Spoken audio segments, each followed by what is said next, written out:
ಹಾಲಿನ ಪ್ಯಾಕೆಟ್ಗಳ ಸರಕು ಹೊತ್ತಿದ್ದ ಲಾರಿಯೊಂದು ರಸ್ತೆಯಿಂದ ಹಳ್ಳಕ್ಕೆ ಬಿದ್ದ ಘಟನೆ ಚಿಕ್ಕಬಳ್ಳಾಪುರ ತಾಲೂಕಿನ ನಂದಿ ಕ್ರಾಸ್ ಬಳಿ ನಡೆದಿದೆ. ನಂದಿ ಕ್ರಾಸ್ನ ಚಿಮುಲ್ ಡೇರಿಯಿಂದ ಗುಡ್ ಲೈಫ್ ಹಾಲಿನ ಪ್ಯಾಕೆಟ್ಗಳನ್ನು ಹೊತ್ತ ಲಾರಿಯು ಹೈದರಾಬಾದ್ಗೆ ತೆರಳಲು ಸರ್ವಿಸ್ ರಸ್ತೆಯಲ್ಲಿ ಬಂದು ಚಿಕ್ಕಮರಳಿ ಬಳಿ ಹೈವೇಗೆ ಸಂಪರ್ಕ ರಸ್ತೆ ಮೂಲಕ ಏರುವಾಗ ಹಿಮ್ಮುಖವಾಗಿ ಚಲಿಸಿ ನಿಯಂತ್ರಣ ಕಳೆದುಕೊಂಡು ಹಳ್ಳಕ್ಕೆ ಬಿದ್ದಿದೆ. ಈ ವೇಳೆ ಲಾರಿಯಲ್ಲಿದ್ದ ಹಾಲಿನ ಪ್ಯಾಕೆಟ್ಗಳು ಚಲಾಪಿಲಿಯಾಗಿವೆ.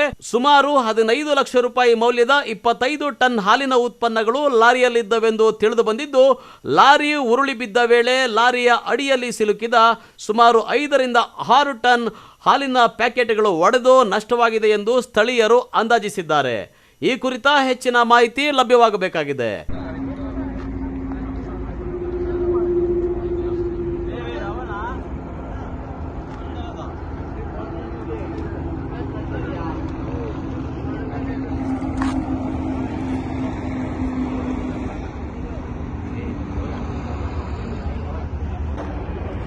ಲೇಬರ್ ಎಲ್ಲ ಹೋಗ್ಲಿಕ್ಕೆ ಹೋಗಿ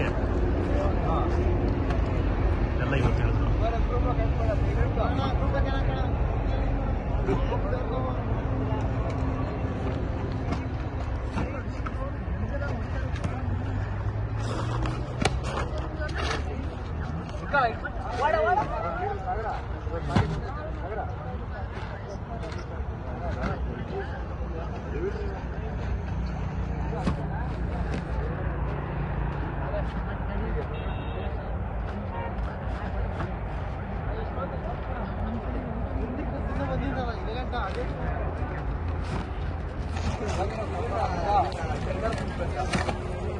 ಸದಾಶಿವ ಆರಾಧ್ಯ, MMTV ನ್ಯೂಸ್ ಬ್ಯೂರೋ, ಚಿಕ್ಕಬಳ್ಳಾಪುರ.